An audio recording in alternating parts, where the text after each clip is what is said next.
Shido est un loser pathétique, solitaire, bon à rien, obsédé par sa sœur, qui ne peut même pas regarder les filles dans les yeux. Mais un jour, il découvre que sa sœur dirige une organisation secrète, et maintenant, il est obligé de séduire toutes les magnifiques esprits et de les conquérir pour sauver le monde. À la fin, il se retrouve avec un harem plein de magnifiques femmes. Alors, comment je suis ? Shido ronflait encore au lit quand sa petite sœur Katori est venue le réveiller, mais comme un vrai Tchad, il lui dit que si elle ne le laisse pas dormir, alors le monstre à l'intérieur détruira son sommeil. C'est ainsi que nous sommes introduits à Shido. Il se lève enfin, se dirige vers la cuisine et commence à préparer le petit déjeuner. Pendant qu'ils mangent, ils allument la télévision et voient des nouvelles de dernière minute sur un autre séisme spatial, ces étranges explosions d'énergie mortelle. Le présentateur explique que le premier a eu lieu il y a 30 ans. Après cela, ils sont apparus tous les 5 ans, mais se sont ensuite arrêtés pendant 25 ans, jusqu'à maintenant. Le dernier vient juste de frapper leur ville natale, Tengu City, mais Shido n'y pense pas trop et continue de manger avec Katori. Plus tard, en marchant vers l'école, Katori s'excite et supplie Shido de l'emmener au restaurant un jour. Il est d'accord. En discutant, des filles passent et commencent à chuchoter en voyant à quel point ils semblent proches en tant que frères et sœurs. C'est un peu étrange pour elles. Juste à ce moment-là, l'ami de Shido, Tonomachi, qui est ouvertement bisexuel, rejoint la conversation et commence à parler de manière aléatoire du fait qu'il s'est récemment intéressé à un jeu de simulation de rencontre. Pendant le cours, une mystérieuse fille aux cheveux blancs argentés appelle soudainement Shido par son nom sans raison apparente. Il n'a aucune idée de qui elle est, mais elle s'assoit à côté de lui sans façon. Perplexe, il se tourne vers Tonomachi et demande « Qui est cette fille ?» Tonomachi est choqué qu'il ne la reconnaisse pas, c'est l'étudiante géniale célèbre, Origami Tobichi. Pendant le cours, elle continue de fixer Shido sans dire un mot, ce qui le met très mal à l'aise. Après l'école, Tonomachi dit à Shido qu'ils devraient rentrer ensemble, mais Shido répond qu'il a des projets. Tonomachi plaisante en disant que la seule fille qui traînerait avec lui est sa sœur, car avec un visage comme le sien, aucune autre fille ne dirait jamais oui. Shido s'en moque et confirme qu'il rencontre en fait Katori. Tout à coup, les sirènes d'urgence commencent à retentir dans toute la ville. Un immense tremblement de terre spatial est sur le point de frapper et tout le monde se précipite vers les abris d'urgence. Shido s'inquiète, réalisant que Katori pourrait encore attendre au restaurant. Il essaie de l'appeler mais n'y parvient pas. Il consulte rapidement sa localisation GPS et oui, elle est toujours là. Paniqué, il se précipite dehors, déterminé à la trouver. Mais à ce moment-là, le séisme spatial frappe et il est projeté en arrière. Quand le chaos se calme, Shido aperçoit une belle fille se tenant calmement au milieu de la destruction, portant une sorte d'armure de combat lumineuse. Avant qu'il ne puisse comprendre ce qui se passe, elle sort soudainement une épée lumineuse et la pointe vers lui, pensant qu'il est là pour se battre contre elle. Shido panique et lui dit qu'il n'est pas dangereux. Il ne peut même pas tuer un insecte. Juste à ce moment-là, des missiles commencent à voler dans sa direction. Un groupe de soldats armés apparaît et commence à l'attaquer. Elle active un champ de force lumineux qui bloque toutes les attaques et se précipite sur eux, déchaînant une quantité incroyable de puissance. Shido regarde avec stupéfaction, tandis qu'un autre combattant rejoint la bataille, et c'est nul autre que Tobichi, équipé et prêt à affronter la fille en armure. Le combat entre les deux filles est intense. Leurs armes se percutent, créant une onde de choc géante qui assomme Shido. À son réveil, il se retrouve dans une salle médicale futuriste avec une femme à l'air morose et endormie à ses côtés. Elle se présente comme Reani Murasame, l'officier d'analyse du navire. Elle lui dit qu'il a été amené ici inconscient et qu'il est actuellement à l'intérieur d'un vaisseau de commandement aérien appelé Fraxinus. Encore étourdi, Shido demande des nouvelles de Katori. Reani le rassure en disant qu'elle va bien et l'emmène rencontrer la personne responsable, qui se révèle être Katori elle-même.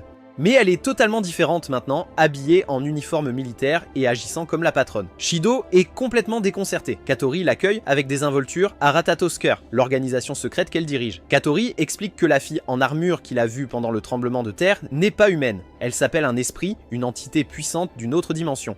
Chaque fois qu'un esprit apparaît sur Terre, il provoque des séismes. C'est pourquoi les gens sont évacués si vite lorsqu'un séisme est détecté. Le groupe militaire qui l'a attaqué est connu sous le nom d'AST. Leur travail est de traquer et d'éliminer les esprits pour empêcher toute destruction supplémentaire. Katori lâche ensuite une grosse bombe. Il y a une autre façon de gérer les esprits. Au lieu de les attaquer, Shido peut sceller leur pouvoir en les faisant tomber amoureux de lui.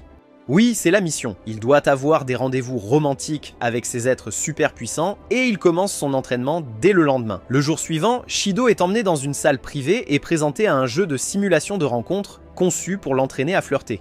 Katori prend les commandes et montre comment fonctionne le jeu. Plus tard, Shido rencontre Tobichi et essaie de parler de la bataille des esprits, mais elle le remballe. Elle lui dit qu'elle est en mission personnelle pour éliminer tous les esprits, car elle a perdu ses parents lors d'un séisme spatial il y a 5 ans. Sa haine est profonde. Plus tard, Katori et Reani commencent à tester le charme de Shido. Ils lui demandent de s'entraîner à dire des phrases de drague ringarde à des gens. Sa première cible, leur professeur principal qui est célibataire depuis 29 ans. Shido échoue lamentablement avec des répliques embarrassantes. Reini intervient, lui souffle de meilleures répliques et la réaction du professeur est si forte que cela effraie Shido qui s'enfuit. En partant, Shido bouscule Tobichi qui tombe accidentellement, révélant son involontaire. Hattori le pousse à agir, mais son cerveau se vide complètement à nouveau. Reini l'aide encore une fois, et il finit par demander maladroitement à Tobichi de sortir avec lui. Elle dit oui, à la surprise générale. Shido panique à nouveau et tente d'expliquer que c'était une blague, mais avant qu'il ne puisse en dire plus, une autre alarme de secousse spatiale retentit. Tobichi se précipite immédiatement pour se préparer et combattre. Pendant ce temps, la même fille esprit de tout à l'heure est réapparue et se cache dans une salle de classe de l'école, refusant de sortir. L'AST ne peut pas attaquer sans risquer de faire des dégâts aux civils, donc Hattori dit à Shido de s'en occuper en allant lui parler. Elle lui assure que l'équipe le guidera depuis le navire à travers une oreillette. Shido entre dans la salle de classe et est presque vaporisé par un tir laser surprise. Il esquive juste à temps et essaie de parler à l'esprit calmement. L'équipage du navire lui fournit rapidement des réponses, mais elle se met en colère et manque de le tuer à nouveau. Elle s'avance et prépare une puissante attaque magique. Shido panique et lui dit qu'il est juste un étudiant, pas là pour blesser qui que ce soit. Cela la calme. Elle le reconnaît comme le gars d'avant et abaisse son arme. Il explique qu'il veut seulement parler et que même si elle l'ignore, il ne partira pas. Surpris par son honnêteté, l'esprit rougit et admet qu'aucun humain ne lui a jamais parlé de cette façon. Quand il lui demande son nom, elle dit qu'elle n'en a pas. Alors, il l'appelle Tuka parce que c'est le 10e jour du mois, le jour où ils se sont rencontrés. Elle aime vraiment ce nom. Soudain, l'AST perd patience et ouvre le feu. Tuka crée un champ de force pour bloquer les balles. Elle dit à Shido de partir pour ne pas se blesser, mais il refuse. Il reste sous le bouclier avec elle et continue la conversation. Hattori l'encourage à l'inviter à sortir, et quand il le fait, Tuka dit qu'elle ne sait même pas ce qu'est un rendez-vous. Juste au moment où les choses commencent à se calmer, Tobichi arrive et les voit assis ensemble. Elle suppose que Tuka retient Shido en otage. Tuka sort son arme ultime, Sandalphone, une épée géante, et déclenche une attaque destructrice qui dévaste toute la zone. Après l'explosion, Tuka disparaît et Tobichi est ensuite montré en train d'être emporté gravement blessé. Le lendemain matin, Shido regarde les débris laissés par le combat précédent quand soudain Tuka apparaît derrière lui, le prenant par surprise. Ce qui le choque vraiment, c'est qu'il n'y a pas eu d'alerte de séisme spatial cette fois. Elle sourit et lui rappelle qu'il l'a invitée à un rendez-vous. Shido, réalisant qu'elle est toujours dans sa tenue de combat, sa robe astrale, lui dit que ce n'est pas vraiment approprié pour un rendez-vous. Pour l'aider à se fondre dans la masse, il lui montre une photo de Tobichi en uniforme scolaire. Tuka change rapidement de look avec un peu de magie et copie la tenue. Avec son nouveau look, leur rendez-vous en ville commence. Alors qu'ils se promènent en ville, Tuka commence à dévorer tout ce qui est comestible, littéralement tout ce qui ressemble à de la nourriture. Pendant qu'elle mâche de la viande, elle aperçoit un dessert à la crème blanche et supplie immédiatement Shido de lui en acheter aussi. Pendant ce temps, Tobichi les surveille de près à distance, perplexe sur la façon dont Tuka pourrait apparaître sans causer un séisme spatial. Shido décide de demander à Tuka où elle a disparu l'autre jour, et elle explique que chaque fois qu'elle disparaît, c'est parce qu'elle est tirée dans un monde sombre et vide où elle dort. Elle lui dit que revenir dans le monde humain n'est pas quelque chose qu'elle choisit, cela arrive simplement au hasard lorsque son sommeil est interrompu. C'est à ce moment-là que Shido commence à comprendre quelque chose d'énorme. Les esprits comme Tuka ne causent pas les tremblements de terre intentionnellement, c'est un effet secondaire incontrôlable de leur arrivée soudaine. Curieux, il demande pourquoi cela ne s'est pas produit cette fois-ci, mais Tuka évite la question et dit qu'elle veut plus de viande, ce qu'il ne peut plus se permettre. Finalement, il s'arrête dans un restaurant chic. Shido essaie de l'arrêter d'entrer puisqu'il est fauché, mais Tuka insiste. Juste quand les choses deviennent gênantes, Tonomachi arrive et donne de l'argent à Shido comme un véritable sauveur. Une fois à l'intérieur du restaurant, Shido est choqué de voir Reani déjà là. Elle dit avec désinvolture qu'ils ont en quelque sorte réussi à suivre et entrer dans cette dimension. Alors qu'ils prennent place, Katori apparaît de nulle part. Elle recommande à Tuka d'essayer le cours spécial Overkill. Tuka recommence à manger comme si c'était la fin du monde. Shido se tourne vers Katori, demandant ce qui se passe vraiment ici. Elle dit de manière désinvolte qu'elle essaie juste d'aider à augmenter l'affection de Tuka pour lui, puisqu'il ne conquiert certainement personne avec son apparence. Avant de partir, elle dit à Shido de se diriger vers le côté sud de la gare une fois qu'ils auront terminé. Suivant ses conseils, Shido continue le rendez-vous avec Tuka. Soudain, la zone se transforme en un grand parc d'attractions sorti de nulle part, clairement créé par Ratatosker pour pimenter l'ambiance et aider Shido à réussir sa mission. Pendant qu'ils profitent de leur temps, Tuka continue de se gaver de viande. Depuis les ombres, Tobichi enfila sa tenue de combat, prête à frapper. Alors que le soir tombe, Tuka dit à Shido qu'elle a vraiment apprécié son temps et qu'elle a commencé à voir les humains sous un jour plus positif. Avant, elle pensait qu'ils voulaient tous la tuer, mais maintenant elle comprend pourquoi des groupes comme AST sont après elle, parce que son arrivée cause des destructions sans le vouloir. Elle commence à se sentir coupable et dit qu'elle pourrait ne pas appartenir à ce monde. Shido la rassure en soulignant qu'aucun tremblement de terre spatiale n'a eu lieu cette fois-ci. Mais Tuka dit que cela pourrait être juste un coup de chance. La prochaine fois pourrait être pire. Shido prend alors une décision audacieuse et lui demande de rester définitivement dans le monde humain. Il promet de l'aider à comprendre tout sur ce lieu. Tuka l'avertit que des gens comme l'AST ne l'accepteront jamais, mais Shido lui répond qu'il s'en fiche. Il l'accepte quoi qu'il arrive. Cela la choque et elle tend la main pour lui tenir la main. À ce moment-là, Tobichi, qui visait Tuka avec un fusil de précision, appuie accidentellement sur la gâchette. Et au lieu de toucher Tuka, elle tire en plein dans la poitrine de Shido. Il tombe au sol, immobile. Tobichi panique, horrifié d'avoir failli le tuer. Tuka entre en mode rage totale. Elle invoque sa robe astrale et son immense épée, Sandalphon, puis lance une attaque mortelle vers Tobichi. Les alarmes retentissent de Fraxinus alors que le système avertit d'un séisme spatial. L'équipage s'inquiète pour la sécurité de la ville, mais Katori reste calme. Lorsque quelqu'un demande à propos de Shido, elle dit froidement qu'il ne va pas tomber aussi facilement. Soudainement, le corps de Shido commence à briller et miraculeusement, il revient à la vie. Tout le monde sur Fraxinus est stupéfait. Katori donne immédiatement l'ordre de le récupérer. Pendant ce temps, Tuka est brûlante de rage. Son énergie déborde alors qu'elle se prépare à en finir avec Tobichi une bonne fois pour toutes. Tobichi, figée par la peur, commence à réfléchir à comment elle n'est vraiment pas différente des esprits qu'elle déteste. Alors qu'elle accepte son destin, Tuka prépare le coup final. Mais juste à temps, Shido tombe du ciel. Tuka s'envole instantanément, l'attrape et le serre fort dans ses bras. Le pouvoir dans son épée surchauffe soudainement à cause de l'émotion et l'équipage craint qu'elle ne détruise tout. Katori crie à Shido de l'embrasser maintenant. Il le fait sans hésitation et immédiatement ses pouvoirs spirituels sont scellés à nouveau. Sa tenue disparaît et il flotte à nouveau vers le sol. Tuka sourit et demande à Shido s'ils peuvent aller à un autre rendez-vous. Il accepte, même si son portefeuille est quasiment vide. Quelques jours plus tard, tout en marchant, il voit une jeune fille tomber sous la pluie. Il court pour l'aider, mais elle s'éloigne rapidement et lui dit de ne pas lui faire de mal. Il est confus et inquiet. Le lendemain, il pleut encore, même si la météo avait dit le contraire. En passant au même endroit, il se souvient de la fille et de sa petite poupée effrayante. Lorsqu'il rentre chez lui, il va directement à la salle de bain, seulement pour tomber sur Tuka complètement nue. Il se précipite pour demander à Katori ce que diable fait Tuka à vivre chez eux. Katori explique avec désinvolture qu'après le baiser, un lien spécial a été créé entre eux, scellant ses pouvoirs. À cause de cela, ils sont désormais spirituellement liés. Shido demande comment c'est possible. Katori dit qu'ils l'ont découvert à travers l'analyse chez Ratatosker. Rehani ajoute ensuite que si les émotions de Tuka deviennent incontrôlables, ses pouvoirs scellés pourraient revenir en elle puisqu'elle se sent plus en sécurité près de Shido.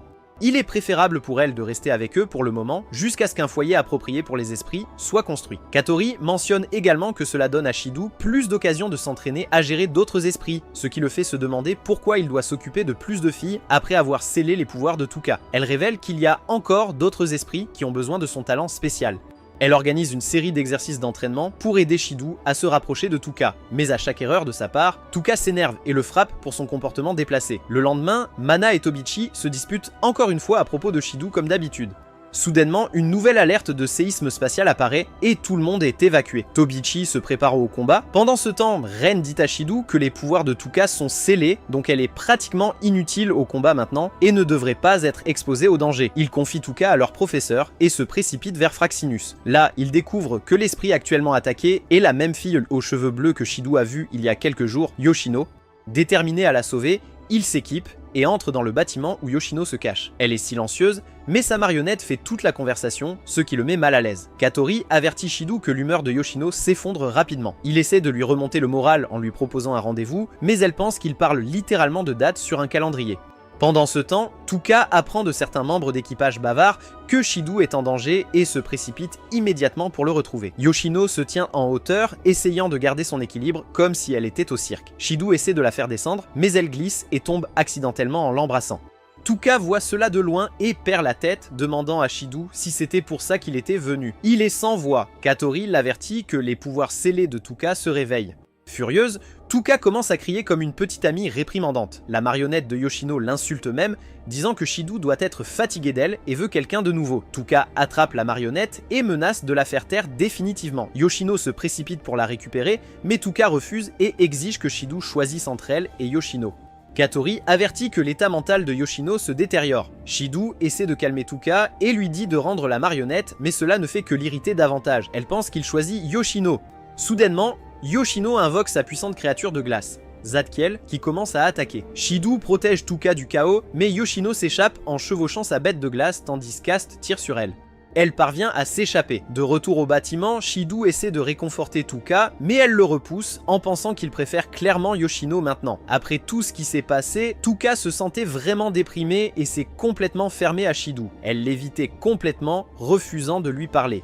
Ren a décidé de vérifier personnellement comment elle allait et de lui apporter un peu de soutien émotionnel, espérant comprendre ce qui se passait dans la tête de Tuka. Pendant ce temps, Katori et Kayui étaient de retour au bâtiment, essayant de comprendre la situation entre Shido et Yoshino. Ils étaient confus. Shido a embrassé Yoshino, alors pourquoi cela n'a-t-il pas scellé ses pouvoirs comme cela l'a fait avec Tuka? Quelque chose ne collait pas.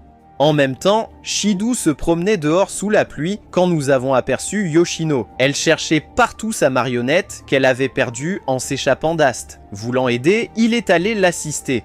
De retour dans sa séance de thérapie, Ren a doucement dit à Tuka que le baiser entre Shido et Yoshino ne signifiait rien. Elle a dit que Shido avait agi ainsi uniquement parce qu'il se souciait vraiment de Tuka et avait même risqué sa vie pour la protéger. Pendant que Shido aidait Yoshino à chercher, son estomac a fait un grognement fort.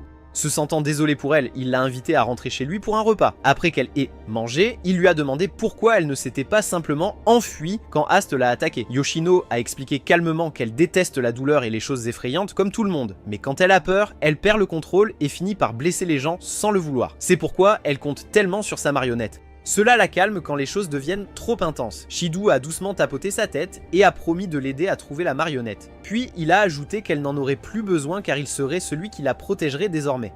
Elle était clairement émue. Gênée, Shido s'est excusé d'avoir embrassé Yoshino l'autre jour, mais Yoshino ne savait même pas ce qu'était un baiser. Alors, étant le génie qu'il est, il s'est penché pour faire une démonstration. Juste au moment où il allait l'embrasser, la porte d'entrée s'est ouverte brusquement et Tuka est entrée en trombe.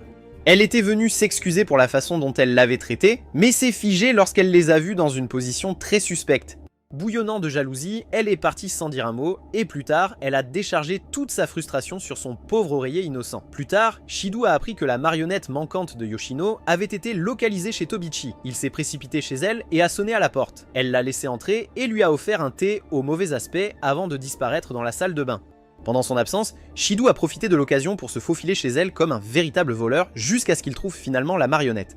Il s'est rapidement rassis et a essayé d'agir normalement. Tobichi est revenue en ayant l'air un peu trop à l'aise alors qu'elle s'asseyait près de lui, bien qu'elle soit distraite. Shido lui a demandé pourquoi elle détestait tant les esprits. Il a essayé d'expliquer que tous les esprits n'étaient pas dangereux, en utilisant Tuka et Yoshino comme exemple, mais elle ne voulait rien entendre.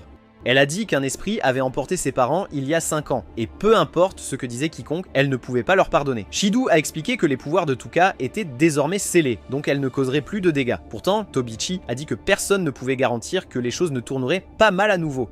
Shido l'a supplié de tenter au moins de comprendre les esprits et de ne pas immédiatement les traiter comme des ennemis. Elle n'a pas donné de réponse claire. Avant qu'elle ne puisse en dire plus, son téléphone a sonné. Un autre tremblement de l'espace arrivait.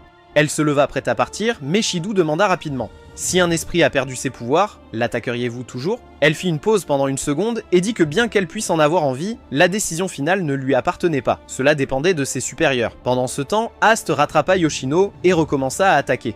Yoshino a essayé de courir, mais ils l'ont fait tomber. Elle a paniqué et a appelé Zadkiel, son énorme monstre de glace, qui a commencé à riposter. Ast a continué à tirer pendant que Yoshino s'échappait. Tuka a repéré la situation de loin et s'est précipité. En même temps, Shido a appelé Yoshino de loin. Il a essayé de lui rendre sa marionnette, mais avant qu'il ne puisse l'atteindre, Tobichi a tiré un laser puissant sur Yoshino. Cela l'a frappé durement, et Zadkiel a commencé à lancer une contre-attaque mortelle sans se soucier que Shido se tenait juste là. Tuka l'a vu et a paniqué. Elle a essayé d'invoquer Sandolpin pour le sauver, mais ça ne fonctionnait pas. Ses pouvoirs étaient scellés. Juste avant l'explosion, elle a libéré sa puissance et activé son épée, parvenant à bloquer l'attaque juste à temps. Après l'avoir sauvé, Tuka s'est précipité et s'est excusé auprès de Shido pour son comportement précédent, tandis qu'Ast continuait de tirer sur Yoshino. Shido a dit à Tuka qu'il avait besoin de son aide, mais elle a mal compris et a pensé qu'il préférait simplement Yoshino. Shido a expliqué qu'elle était un esprit tout comme Tuka, et il a promis de la protéger aussi, tout comme il l'avait fait pour Tuka. Comprenant maintenant, Tuka a doucement placé Sandolpin au sol et lui a dit de l'utiliser pour traverser la barrière glacée autour de Yoshino. À l'intérieur, l'aura glaciale de Zadkiel était si forte que personne ne pouvait s'approcher. Tobichi a créé un champ de force massif, soulevant un bâtiment entier avec dans l'intention d'écraser Yoshino. Mais Tuka est soudainement arrivé et a fendu le bâtiment en deux d'un seul coup. En la voyant, Ast s'est immédiatement retourné. Leur attention sur Tuka et ont commencé à l'attaquer à la place. Avec la distraction en place, Shido a bravé l'énergie glaciale et a franchi la barrière. C'était dur, mais il a persévéré. Yoshino l'a vu, a guéri ses blessures et a embrassé sa marionnette avec joie quand il l'a rendue.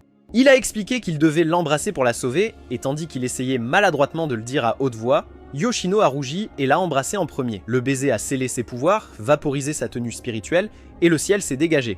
Plus tard, Katori a informé Shido que Tuka ne vivrait plus avec lui. Ratatosker avait fini de construire une maison adéquate juste pour les esprits. Un matin, Tuka et Yoshino ont vu une publicité à la télévision sur une source chaude et ont demandé à Shido de les y emmener. Il a informé Katori, et bien qu'elle n'était pas ravie, elle a accepté. Il valait mieux laisser les esprits se détendre que de risquer qu'ils perdent le contrôle. Pendant ce temps, au quartier général de l'AST, le capitaine de l'équipe de Mecha et son escouade ont également décidé de visiter les mêmes sources chaudes, appelant cela une mission, bien que ce soit clairement juste une excuse pour sortir. Tobichi n'était pas ravi, traitant son équipe de laide et disant qu'il devrait s'entraîner à la place. À ce moment-là, Shido l'a appelé pour lui demander s'il pouvait garder le livre qu'elle lui avait donné. Furieuse, elle a écrasé la figurine Ken dans sa main sous l'effet de la rage pure. Shido, Ren et les filles ont commencé leur voyage, mais en chemin, Tuka est devenue jalouse de la façon dont Shido traitait Yoshino et a fini par détruire leur voiture. Pendant ce temps, l'AST a pris un train souterrain caché vers la source chaude, prétendant qu'il s'agissait d'une analyse du terrain. Mais leur train est tombé en panne aussi et ils ont dû continuer à pied. Le groupe de Shido marchait déjà de toute façon parce que Tuka avait détruit leur véhicule. Tuka se sentait coupable, mais Shido l'a rassuré en lui disant qu'il n'était pas en colère. Pendant ce temps, Fraxinus a détecté que l'AST se dirigeait vers les esprits. Ignorant que l'AST ne prévoyait pas de combattre, quelqu'un de l'équipage a paniqué et a ordonné la mise en place de barrières pour les bloquer. Ainsi, les deux côtés ont commencé à se battre pour rien, causant d'énormes dégâts environnementaux. De retour avec le groupe de Shido, une explosion soudaine les a forcés à se jeter au sol. Yoshino a laissé tomber sa marionnette et a éclaté en sanglots, déclenchant un temps glacial et de fortes pluies. Shido l'a calmé, a promis de récupérer la marionnette, et la pluie s'est instantanément arrêtée. Il s'est précipité dans le chaos pour la retrouver, tandis que l'AST et Ratatosker continuaient de s'affronter. Il a finalement trouvé la marionnette, mais juste au moment où il l'a ramassée, une autre explosion est arrivée vers lui. Juste avant qu'elle ne le touche, Tuka est apparu sous sa forme spirituelle et l'a protégé avec une barrière. En voyant Tuka dans sa robe astrale, l'AST a failli l'attaquer à nouveau. Mais avant que Tobichi puisse agir, Tuka a disparu avec Shido en un instant. Ensuite, Katori a emmené Shido et les filles dans un endroit de source chaude super bon marché qu'un membre de l'équipage de Fraxinus avait trouvé pendant sa punition. L'équipe AST est également arrivée, suivant leur plan initial. Tobichi, qui n'était venu que parce que Shido serait là, a commencé à le chercher mais n'a pas pu le trouver nulle part. Pendant ce temps, un nouveau membre nommé Takamiya a été présenté à l'équipe AST. Ils ont été choqués d'apprendre qu'elle avait une fois vaincu un esprit. Elle s'est assise à côté de Tobichi, pendant que le capitaine montrait à l'équipe des images de leur dernier combat avec Yoshino. Tobichi a demandé à Takamiya des informations sur l'esprit qu'elle a combattu. Takamiya a dit que c'était très différent de ce qu'il rencontrait habituellement, c'est pourquoi elle a été transférée dans cette équipe. En regardant l'écran, Takamiya a repéré Shido et a été surprise. Tobichi avait l'air nerveuse. Après la réunion, elle a dit à Takamiya que Shido n'avait jamais mentionné avoir une autre petite sœur. Takamiya a demandé si elle le connaissait et Tobichi a répondu de manière détachée qu'elle et Shido étaient amants, laissant Takamiya absolument stupéfaite. Peu après le chaos, une nouvelle élève est transférée dans la classe de Shido. Elle s'appelle Kurumi et dès qu'elle se présente, elle annonce avec désinvolture qu'elle est un esprit, choquant tout le monde dans la salle de classe. Elle dit ensuite qu'elle a besoin de quelqu'un pour lui faire visiter l'école après les cours. Un gars enthousiaste se porte volontaire, mais elle l'ignore complètement, se dirige directement vers le bureau de Shido et dit que c'est lui qu'elle veut. Toute la classe est stupéfaite et Shido est plus que perplexe. Au quartier général de l'AST, il confirme que cette nouvelle fille est en effet un esprit et Takamiya dit à l'équipe que Kurumi n'est pas n'importe quel esprit. Elle est terrifiante. Kurumi a personnellement éliminé plus de 10 000 personnes et ce n'est même pas en comptant les morts causées par ses secousses spatiales. Les soldats AST restent sans voix. Plus tard dans la journée, Shido retrouve Kurumi, comme prévu, sans se douter que Tuka et Tobichi les suivent en secret et les espionnent. En discutant, Shido, suivant le mauvais conseil de l'équipage du Fraxinus, demande maladroitement à Kurumi la couleur de ses sous-vêtements. Au lieu de se fâcher, Kurumi sourit, le taquine et fait un geste très suggestif avant qu'il ne l'arrête juste à temps. En essayant de changer de sujet, Shidou demande pourquoi elle s'appelle un esprit. Kurumi dit de ne pas agir comme s'il ne savait pas déjà, le rendant encore plus confus. Lorsqu'il demande comment elle sait tant de choses sur lui, elle refuse de donner des réponses et se rapproche, disant qu'elle l'aime depuis qu'elle a entendu parler de lui. Elle lui attrape soudainement la main et flirte intensément, faisant sérieusement se questionner Shidou sur dans quoi il s'est embarqué, jusqu'à ce que les deux espions tombent de leur cachette et se révèlent accidentellement. Comme ils se séparent, Kurumi murmure quelque chose de fou à l'oreille de Shidou. « La prochaine fois que nous serons seuls, je te mangerai ». Shidou devient pâle et remercie le ciel que Toka et Tobichi soient intervenus quand ils l'ont fait. Qui sait ce qui aurait pu se passer autrement? En sortant de l'école, Kurumi croise un groupe de mecs arrogants qui essaient de la déranger. Elle joue le jeu, fait semblant d'accepter d'aller avec eux, puis les attire dans un endroit caché où elle les dévore littéralement. Takamiya arrive juste à temps, mais Kurumi disparaît avant que quoi que ce soit ne puisse arriver. Quelques minutes plus tard, Takamiya croise Shidou, qui rentre chez lui avec Toka et Tobichi. Sans crier gare, Takamiya lui saute dessus, l'appelant grand frère et le serrant fort dans ses bras. Shidou se demande qui est cette fille. Elle le suit chez lui avec excitation, super contente que son grand frère soit vivant. Katori, cependant, s'énerve et les deux filles se disputent sur qui est la vraie sœur. Plus tard, Shidou demande à Takamiya où elle a été pendant tout ce temps. Elle évite la question et part rapidement, laissant tout le monde se demander ce qu'elle cache. Le lendemain en classe, le professeur principal commence l'appel et se rend compte que Kurumi n'est pas présente. Tout le monde est confus. Pourquoi une nouvelle élève manquerait-elle déjà l'école? Takamiya dit avec confiance qu'elle ne reviendra plus, mais Kurumi entre quelques secondes plus tard comme si de rien n'était, surprenant tout le monde. Pendant le déjeuner, Shidou reçoit un message secret de Katori, lui demandant de le rencontrer dans le laboratoire de physique. Lorsqu'il y arrive, elle et Ren lui montrent des images choquantes de ce qui s'est passé la veille. Stéroïde. Avec Takamiya, attendu une embuscade à Kurumi et l'a complètement détruite. Mais maintenant, elle est de retour à l'école comme si de rien n'était. Ils n'ont aucune idée de la façon dont elle a survécu. Pendant ce temps, Tobichi rencontre Kurumi dans le vestiaire et lui demande franchement comment elle est encore en vie après l'attaque d'hier. Sans avertissement, des mains ombreuses et effrayantes surgissent du sol et immobilisent Tobichi. Kurumi la regarde et dit que tous leurs efforts ne sont qu'une perte de temps. Quand Tobichi demande quel est son objectif, Kurumi révèle avec désinvolture qu'elle est venue à l'école pour une raison. Elle veut Shidou et tout ce qu'il contient. Plus tard après l'école, Shidou s'approche de Kurumi et lui demande nerveusement de sortir avec lui. Il ne fait cela que parce que Katori lui a ordonné, espérant qu'il pourrait en apprendre davantage sur elle. Kurumi sourit, ravi, et dit oui. Alors qu'elle s'éloigne, Tobichi apparaît et demande à savoir ce que Shidou faisait avec le diable. Il évite ses questions et part rapidement. De retour à la maison, Toka fait une danse bizarre devant Shidou et sort un ticket de sa poche. Jambes. Elle a prévu un rendez-vous avec lui pour le lendemain. Il est sans voix. Juste après, Tobichi l'appelle également et lui demande de la rencontrer le lendemain aussi. Maintenant, Shidou a de gros ennuis. Le lendemain, il doit jongler avec 3 filles en une journée en s'assurant qu'aucune d'elles ne découvre les autres. Fraxinus accepte de l'aider à gérer ce désastre. Il commence avec Toka à l'aquarium et après un certain temps, il simule un mal de ventre pour s'éclipser. Il s'enfuit pour rencontrer Kurumi qui l'entraîne dans un magasin de lingerie pour choisir des tenues suggestives. Là-bas, quelques camarades de classe le voient et commencent à s'approcher. Shidou feinte une autre urgence gastrique et s'éclipse précipitamment. Il se dirige ensuite vers le restaurant pour rencontrer Tobichi. Elle lui dit qu'elle était inquiète qu'il soit seul et qu'il devrait venir chez elle après, ce qu'il prend complètement par surprise. Juste au moment où il s'apprête à manger, Shidou aperçoit Toka traversant la rue en courant et commence à s'étouffer. Il repart encore en courant. Il continue de courir partout, essayant de jongler avec ses 3 rendez-vous, et il est presque à bout de force. En plus de cela, ses camarades de classe essaient toujours de le démasquer. Heureusement, Yoshino apparaît de nulle part et les distrait. Plus tard, il trouve un endroit calme près de la forêt pour reprendre son souffle. C'est alors qu'il aperçoit un groupe de personnes louches en train de torturer un chat pour s'amuser. Kurumi arrive, prête à rejoindre et juste pour empirer les choses. Soudain, l'équipe de Fraxinus perd tous les signaux venant d'elle, provoquant la panique générale. En même temps, Toka et Tobichi se rencontrent et se rendent compte que Shidou jonglait avec eux deux. Il suppose qu'il est maintenant avec une 3e fille et partent en trompe pour le trouver. Shidou retourne là où il a laissé Kurumi, mais elle est partie. Katori appelle et lui dit qu'ils ont détecté une énorme montée d'énergie spirituelle dans la forêt. Il se précipite à l'intérieur et est horrifié de voir du sang partout et même un pied sectionné. Puis il voit Kurumi, souriant méchamment tout en abattant quelqu'un avec son ouïe de l'horloge brillant. Shidou se retourne pour courir, mais des mains ombragées l'attrapent et le ramènent. Kurumi le maintient au sol et dit qu'elle est prête à faire de lui son prochain repas. Juste au moment où les choses vont mal tourner, Takamiya apparaît et lance une attaque complète avec son arme. blessant gravement Kurumi. Shido est horrifiée et demande comment elle peut être aussi froide à ce sujet. Takamiya dit qu'elle fait juste son travail, abattant les esprits.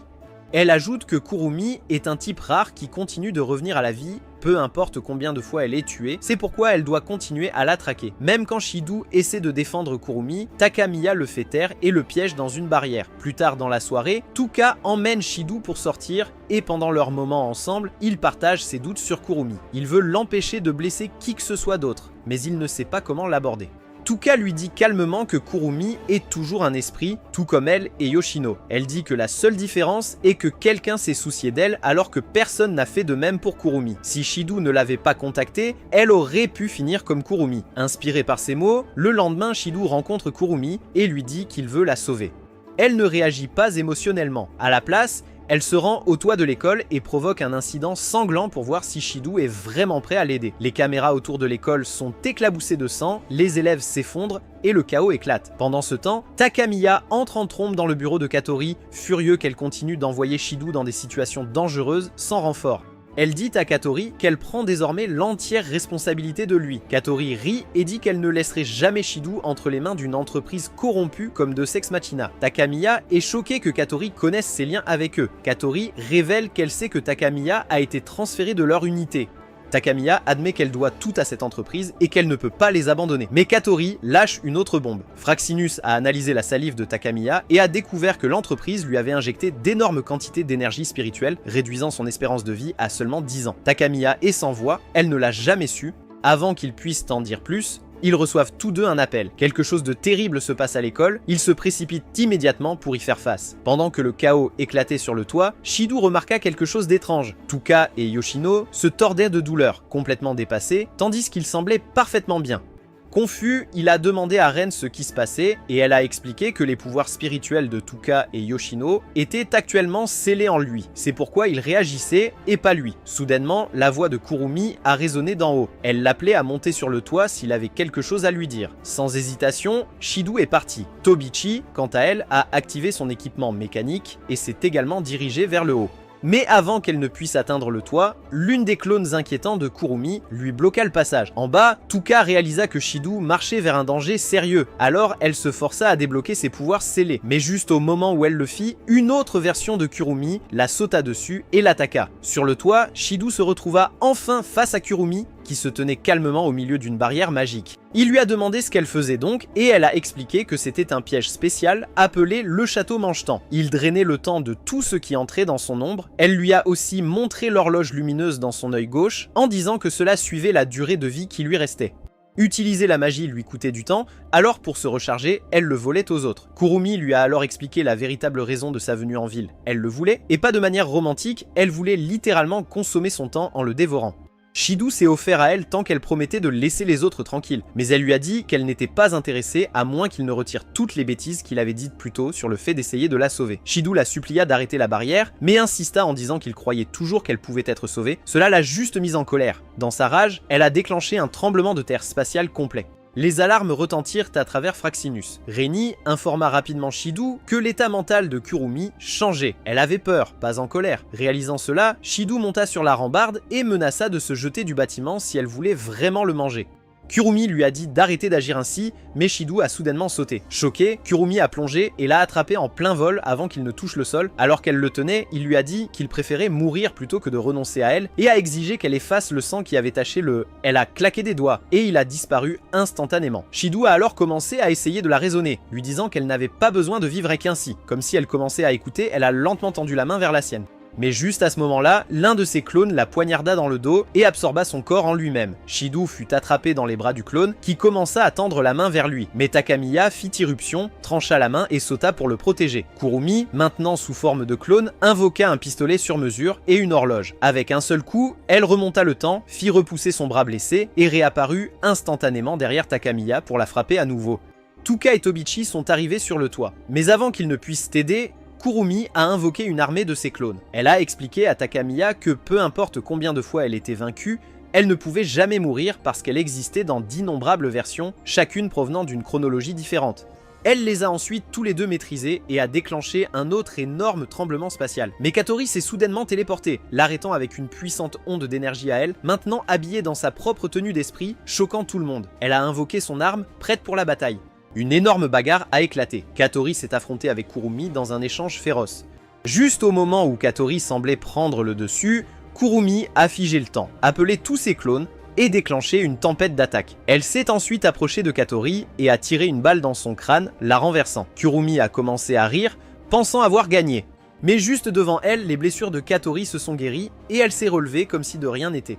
Stupéfaite, Kurumi a ordonné à son armée de clones d'attaquer, mais Katori les a fait exploser avec une onde de choc. Désespérée, Kurumi s'est tirée dessus pour déclencher plus de puissance, s'épuisant elle-même mais affaiblissant gravement Katori. Kurumi s'est chargée pour une frappe finale, mais Katori a invoqué une arme massive ressemblant à un canon et a détruit tous les clones entrants, détruisant l'horloge temporelle de Kurumi dans le processus. Affaibli, Kurumi s'est effondré. Katori a chargé à nouveau pour un tir final, mais Shido a paniqué. Craignant qu'elle ne tue Kurumi, il s'est précipité pour l'arrêter juste au moment où elle tirait. Le tir l'a touché à la place. Katori se figea, réalisant qu'elle venait d'attaquer son frère. Plus tard, Shido se réveilla sur un lit d'hôpital, en sueur et étourdi par un rêve étrange, où il se voyait lui-même et Katori piégés sur un champ de bataille en flammes. Reni était là et lui a dit que tout le monde avait survécu, bien que Kurumi se soit échappé. Elle a posé sa tête sur sa poitrine et l'a réconforté doucement. Après qu'il se soit un peu remis, Reni l'a emmené dans la chambre de Katori. Il a demandé directement à Katori si elle était un esprit.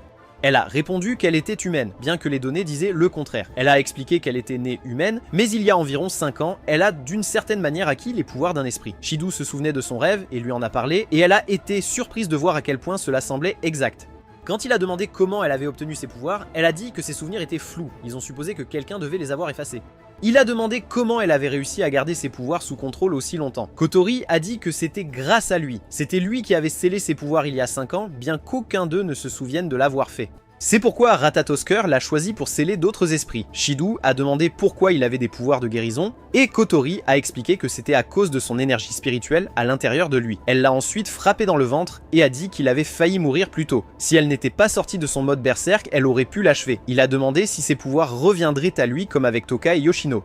Elle a dit non car elle avait pleinement retrouvé son énergie spirituelle. Il devrait la sceller à nouveau de la même manière, en la faisant tomber amoureuse de lui et en l'embrassant. Soudain, Kotori s'est effondré d'épuisement. Reini est arrivé en courant et a dit plus tard à Shido que Kotori ne pouvait maintenir ses pouvoirs que pendant 2 jours de plus. S'il ne les scellait pas à nouveau bientôt, elle se perdrait complètement et deviendrait quelque chose de dangereux. Plus tard, Shido est allé à l'hôpital pour rendre visite à Takamiya, mais il n'a pas été autorisé à entrer, alors il a rencontré Toka à la place. Alors qu'il parlait, elle lui a demandé à propos de l'esprit de flamme mystérieux qui est apparu lors du combat avec Kurumi. Shido a affirmé qu'il ne savait pas, elle avait l'air préoccupée et a expliqué qu'il y a 5 ans, un esprit de flamme avait brûlé ses parents vivants juste devant ses yeux. Et depuis, elle avait rejoint l'AST dans l'espoir de trouver et d'arrêter cet esprit. Déterminé, Shido a commencé à se préparer pour son prochain rendez-vous avec Kotori. Mais au lieu de se préparer sérieusement, il a passé la plupart de son temps avec les autres filles. Ce soir-là, il a rencontré le vice-commandant de Ratatosker qui lui a dit qu'il avait des images de l'incendie d'il y a 5 ans, le même jour où Kotori s'est transformé en esprit. Shido a regardé la vidéo et a remarqué quelque chose d'étrange, une silhouette étrange se tenant à côté de lui et de Kotori ce jour-là. Il devina que cela avait pu déclencher la transformation de Kotori. Alors qu'il essayait de se souvenir de plus, il s'évanouit à cause de la surcharge mentale. Le lendemain, le jour du rendez-vous, il rencontra Kotori. Il essaya chaque astuce de flirt qu'il trouva en ligne, mais rien ne fonctionnait.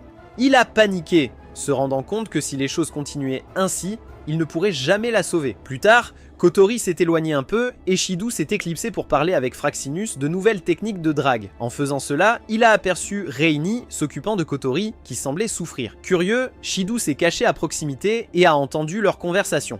Il a appris que Kotori avait secrètement pris des médicaments stabilisants pour contrôler ses pouvoirs, mais elle ne voulait pas que Shido le sache parce qu'elle ne voulait pas qu'il sorte avec elle par pitié. Choqué, Shido retourna à la plage où ils étaient supposés se rencontrer. Quand Kotori revint, il abandonna l'écouteur qu'il utilisait pour parler à l'équipe, décidant de suivre son cœur plutôt que leurs mauvais conseils. Il l'invita à un parc d'attractions, déterminé à faire les choses à sa manière. Pendant ce temps, Tobehachi rencontra son supérieur, qui lui montra le nouveau design technologique pour combattre les esprits de haut niveau.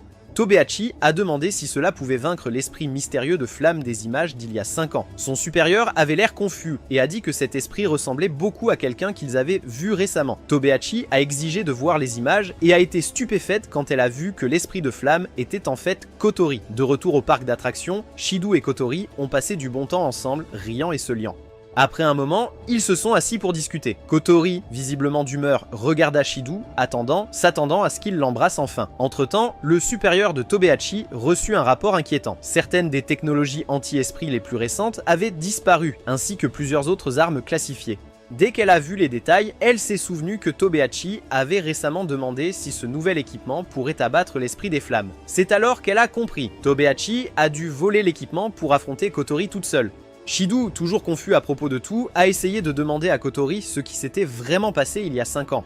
Mais avant qu'elle ne puisse répondre, une puissante explosion l'a frappé de nulle part, la projetant au sol. Il s'est tourné pour voir qui avait attaqué et n'en croyait pas ses yeux. Tobehachi se tenait là, armée et dangereuse, disant qu'elle venait d'éliminer Kotori. Mais Kotori s'est soudainement relevée, ayant l'air complètement indemne, et l'a traité d'idiote pour avoir pensé que ce serait si facile. Tobehachi n'a pas perdu de temps, elle a lancé une salve du feu de canon à Katori. En réponse, Katori s'est transformée en sa forme spirituelle et a invoqué son arme. Et toutes deux ont commencé à échanger des attaques brutales, secouant tout le parc d'attractions. De l'autre côté du parc, Toka et Yoshino ont ressenti les ondes de choc et ont réalisé que quelque chose de sérieux se passait. Toka a décidé d'aider même si ses pouvoirs étaient scellés. La marionnette de Yoshino a essayé de l'arrêter, mais Toka a insisté.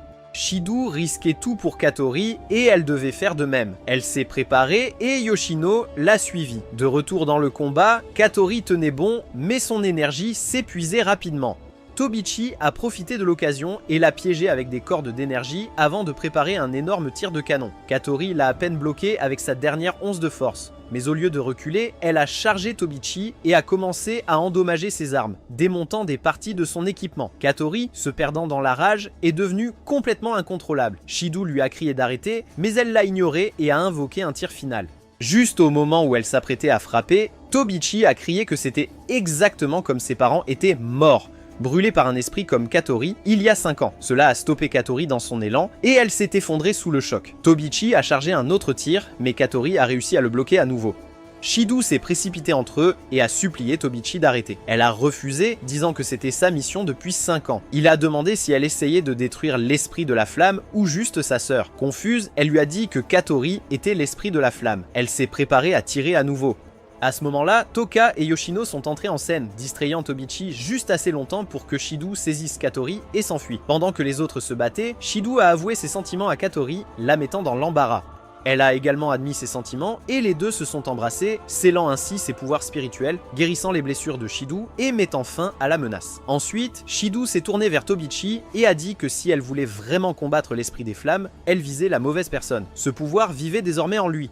Il a expliqué que quelqu'un d'autre était responsable de la transformation de Katori il y a 5 ans. Tobichi ne comprenait pas complètement, mais son corps a cédé à cause de l'épuisement et elle s'est effondrée. Ailleurs, Kurumi est réapparu dans une autre partie de la ville. De retour à Fraxinus, Reini a surpris Shido en disant que le rendez-vous avec Katori n'avait en fait pas augmenté ses niveaux d'affection.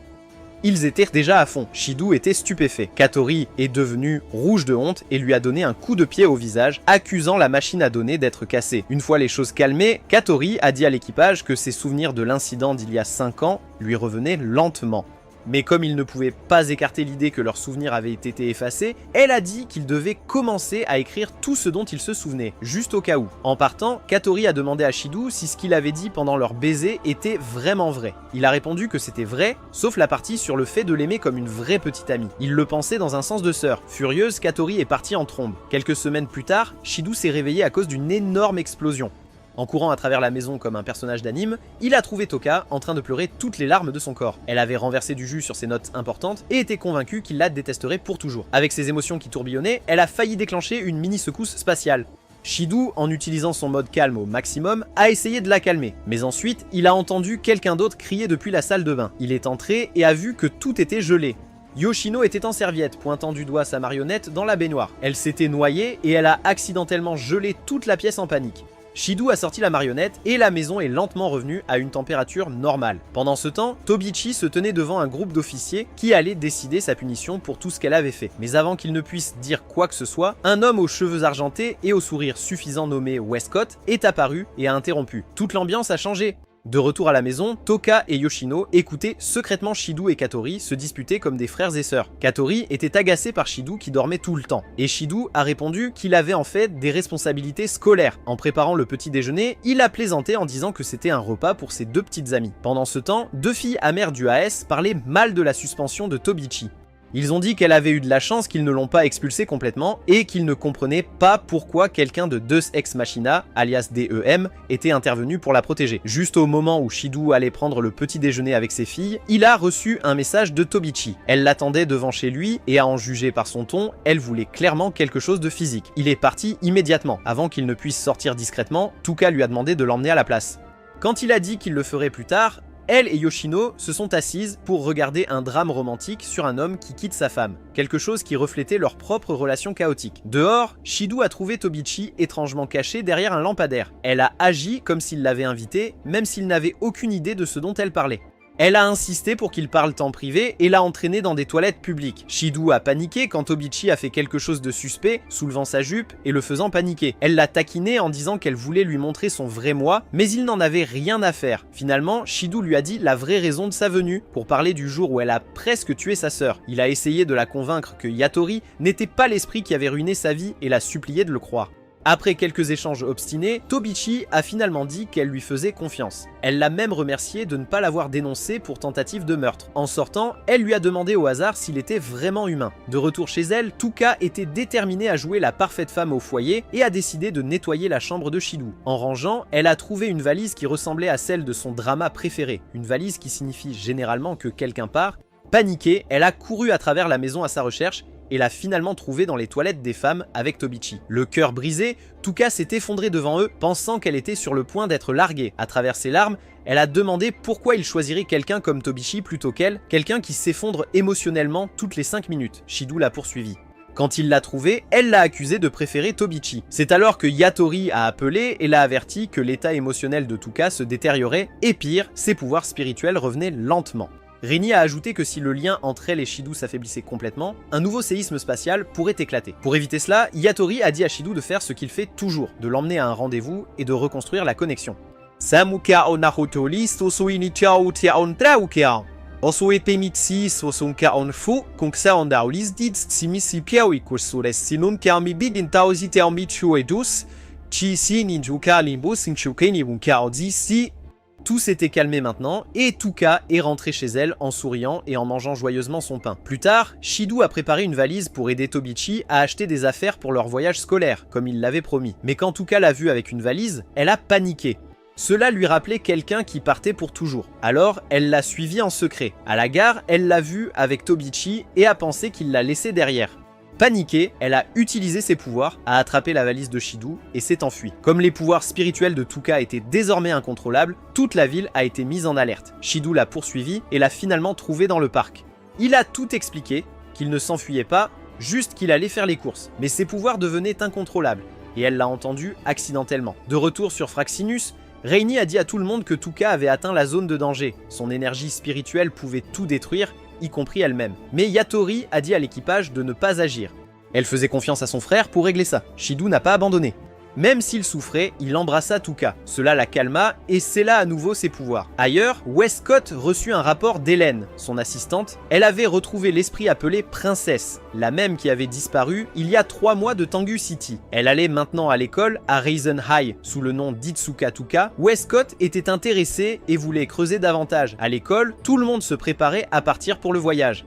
Mais ensuite est venue la grande surprise. Tuka est apparu vêtu d'un uniforme scolaire de garçon. On aurait dit que Shido allait s'évanouir car la chemise ne lui allait même pas correctement. Tout le monde était sans voix. La professeure a dit que porter des vêtements de garçon ne faisait pas vraiment d'elle un garçon. Mais Tobichi est intervenu et a dit que Tuka avait du cran de le faire. Elle a même plaisanté en disant que si Tuka voulait changer de côté, alors Shido devrait emménager dans le dortoir des filles pour s'adapter. Fatiguée de tout ce drame, Shido a supplié la professeure de laisser tomber. Elle a accepté et a laissé Tuka et Tobichi s'asseoir à côté de Shido dans l'avion. Sur Fraxinus, Hattori a reçu des informations étranges. L'entreprise qui payait pour le voyage scolaire appartenait en fait à Deus Ex Machina. C'était louche. Dans l'avion, Shido était assis entre Tuka et Tobichi et ils n'ont pas arrêté de se disputer tout le temps. Tobichi lui a dit de regarder les nuages. Tuka s'est fâché quand il n'a pas regardé le tapis. Ensuite, une femme avec de grandes lunettes a pris une photo de Tuka. Shido ne savait pas qui elle était, mais Tobichi a dit qu'elle était la photographe du voyage. Ce qu'elle n'a pas dit, c'est que la femme, Hélène, les espionnait pour DM. Hélène a essayé de retourner à son siège, mais 2 étudiants curieux continuaient à lui poser des questions au hasard. Agacée, elle s'est éloignée. Quand ils ont atterri sur l'île, Tuka a couru directement vers l'océan. Shido l'a suivi, mais leur professeur a dit qu'ils devaient visiter un musée. Tuka a soudainement dit qu'elle sentait que quelqu'un les observait et s'est enfuie. Hélène a essayé de la suivre, mais Mai et Mai sont apparus et l'ont distraite en lui tenant les mains et en l'éloignant. Shido a couru après Tuka et soudain une forte tempête a frappé. Une poubelle a heurté Tuka, la mettant KO. Alors que Shido l'a porté, deux nouveaux esprits sont apparus, se battant comme des fous. L'un d'eux était Yuzuru, qui portait une petite tenue faite de ruban. L'autre, Kaguya, était habillé de la même façon. Ils se disputaient sur qui était le vrai Yami. Shido a essayé de leur parler, mais ils ont dit que c'était leur bataille sacrée. Puis Yuzuru a dit qu'ils se battaient depuis toujours sans avancer. Alors elle a proposé une nouvelle façon de le régler. Celui qui gagnerait le cœur de Shido serait le vainqueur. De retour avec le groupe scolaire, Tobichi était inquiète lorsque Shido n'est pas revenu.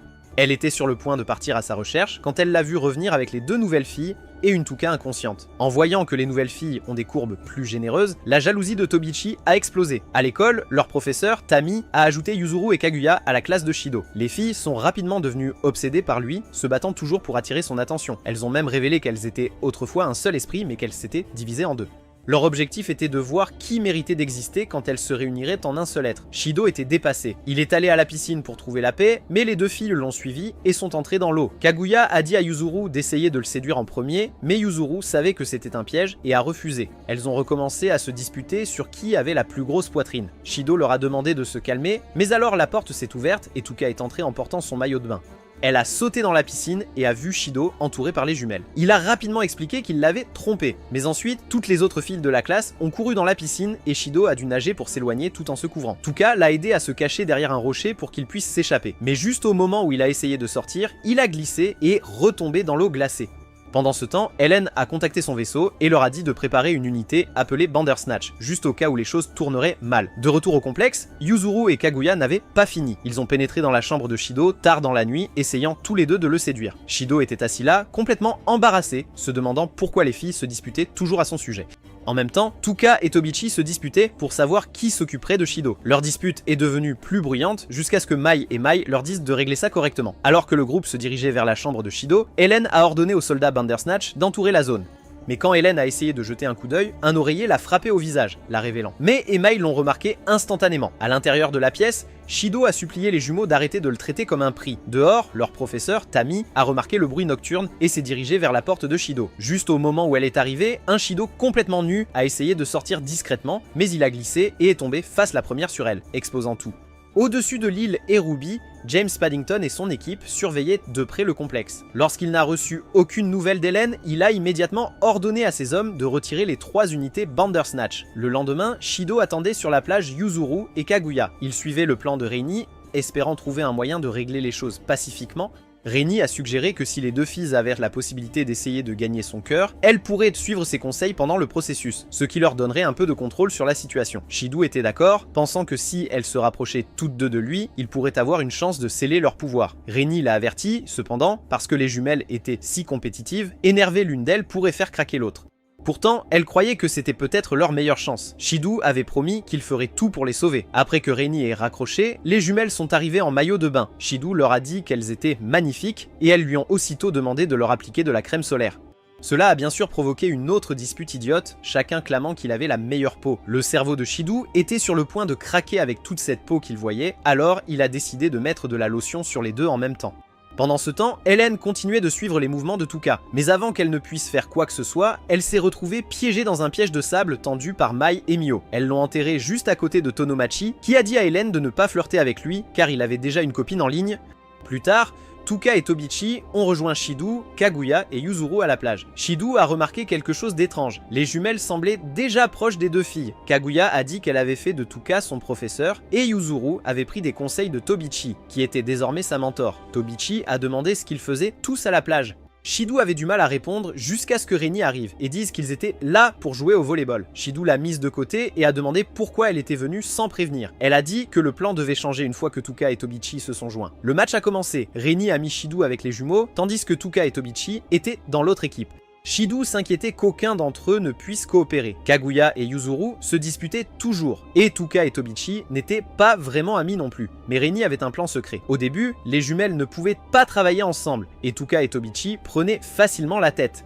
Ils se moquèrent même des jumelles pour être si désynchronisées. Cela a motivé Kaguya et Yuzuru, et bientôt, elles ont commencé à travailler en équipe. Elles ont marqué des points, se sont encouragées, puis sont immédiatement retournées à leur chamaillerie.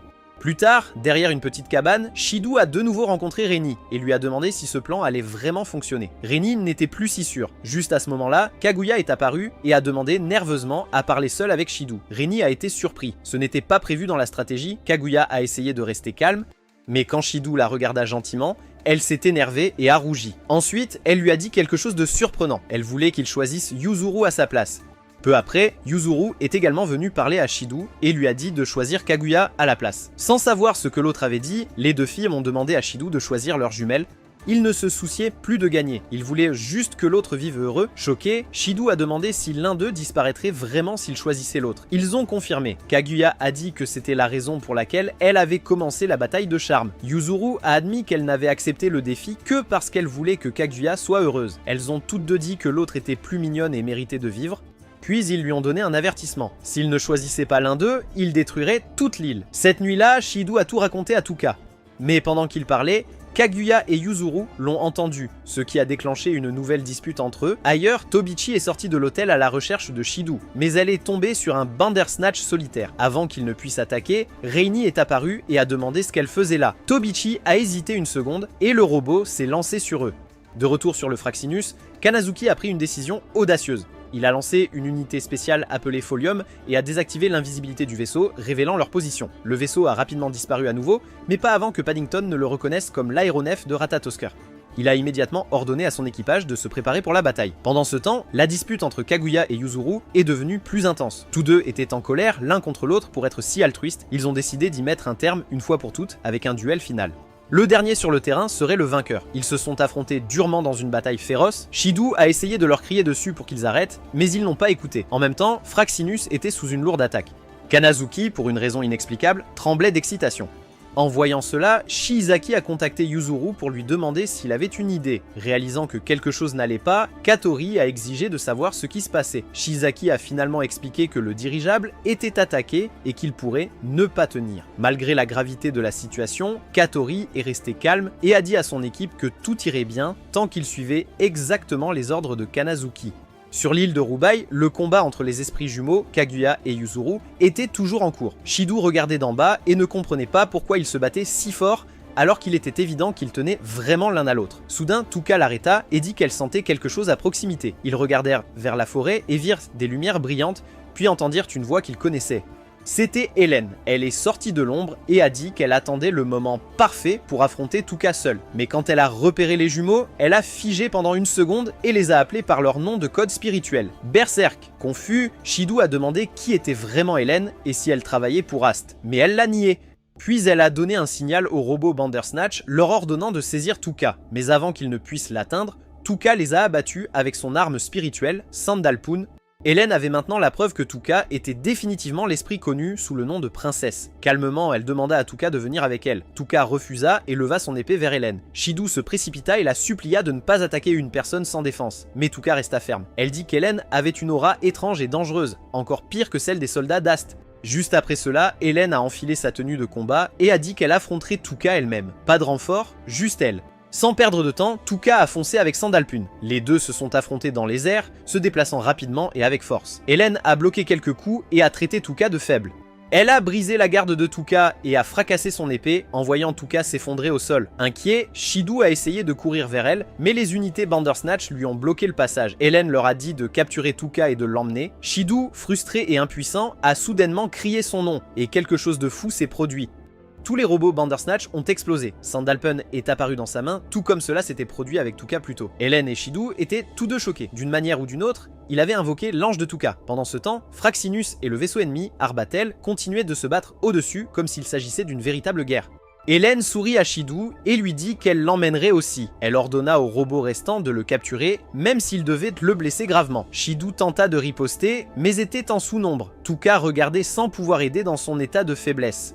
Juste à ce moment-là, le côté de l'Arbatel a été touché et la salle de contrôle a pris feu. Avec leur source d'énergie endommagée, les robots Bandersnatch se sont arrêtés, donnant à Shidou la chance de saisir Tuka et de courir.